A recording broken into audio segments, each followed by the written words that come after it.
Good morning, everyone. For Telesur, I'm Cody Weddle in Caracas, Venezuela. We begin in Peru, where a right-wing mayor in the country's capital and largest city has started his term. And as Raul Mora reports, the new leader has wasted no time in implementing his agenda.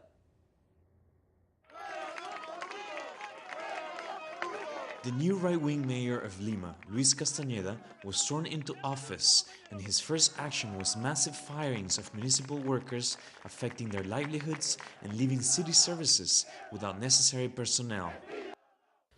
We have been abused. They made a contract with us for 6 months and they have not complied with it. They fired us in an arbitrary and unfair manner, telling us that we could no longer work. We then went to talk to the spokesman, but with the authorities, they don't listen to us.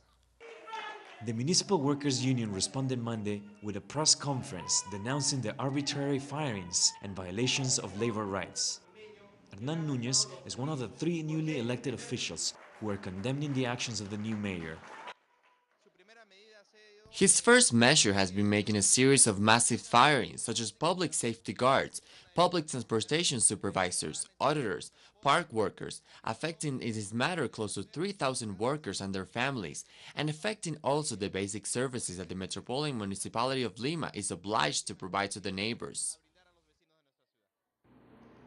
This situation shows the vulnerability of workers' rights and social services in Peru to short-term political considerations.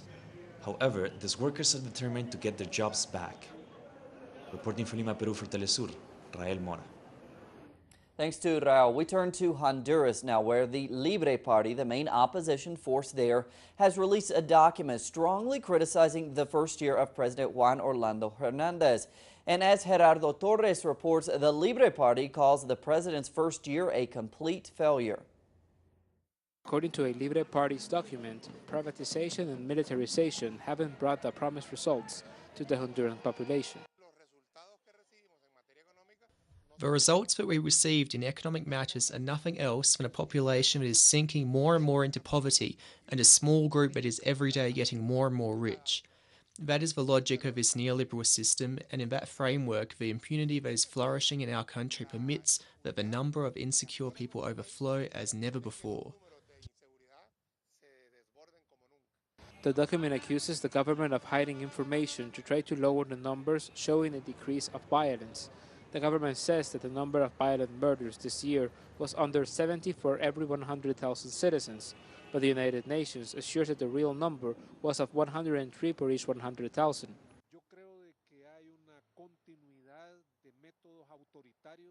There is a continuity of methods of authoritarianism and verticality from the ruling party that can be felt in all the state powers and institutions.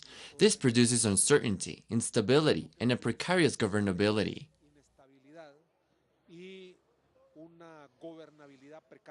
Recently, the Libre Party and another 3 parties signed a political pact to create a unity front to stop militarization and some of the actual economic measures taken by the Nationalist Party. Gerardo Torres, Telesur, Central America. Thanks to Gerardo. We turn to Argentina now, where we expect new development soon in the country's ongoing struggle against the holdout vulture funds. And it comes following the expiration of the rights upon all offers clause, known as RUFO, between Argentina and the vulture funds. A new scenario is expected to unfold in the conflict. Telesur correspondent in Argentina, Leonel Poletti-Caduti, has the latest. Economists in Argentina say it's important to underline that the RUFO clause was valid only in US courts and that there are laws in Argentina which invalidate negotiations which don't match the terms of those who entered the debt swaps of 2005 and 2010.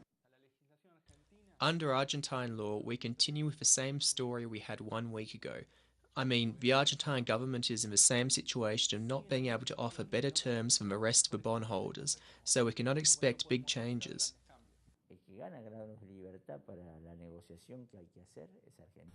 The side that has won more freedom ahead of the negotiations is Argentina, who comes out weaker after expiration of the RUFO clause is the vulture funds. This means that Argentina is not in optimal conditions for claiming what it has always claimed in terms of public debt policy, its sovereign debt.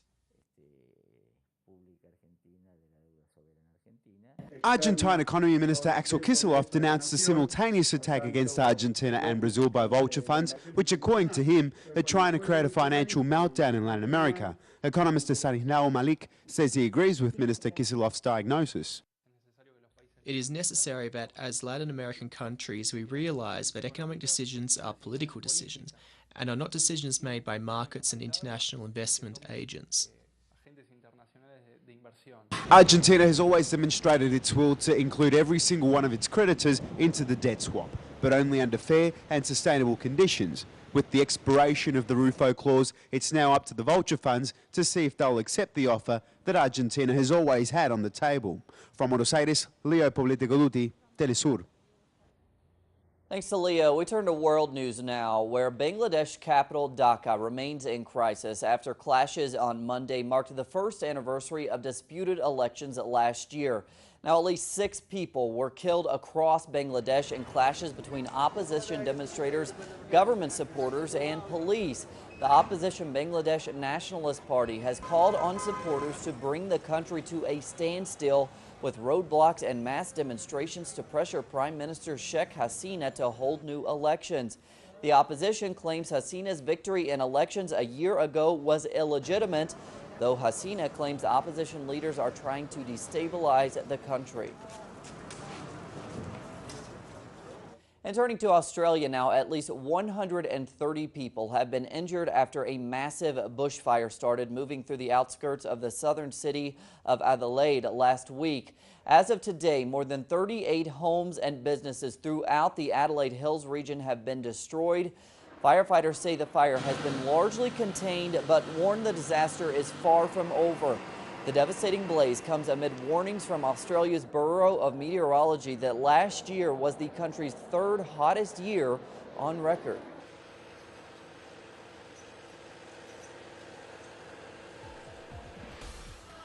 Moving to Turkey now, hundreds of civil rights groups have joined protests in the capital of Ankara against what they say is a crackdown on free speech.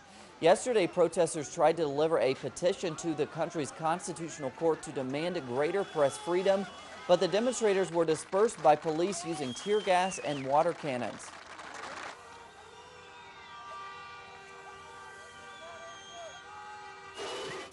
Madhu Kinhar has become India's first ever openly transgender mayor after being elected in Raigad, Chhattisgarh, Sunday. The independent candidate won by over 4,000 votes, defeating a candidate from the Bharatiya Janata Party. Kinhar funded her electoral campaign by singing and dancing on Howrah Mumbai trains. Although gay sexual acts are still punishable by law in India, the Indian Supreme Court recognized transgender people as a 3rd gender in April of 2014. More on those stories and others at our website, telesurtv.net/English. For Telesur English, I'm Cody Weddle. Have a great day.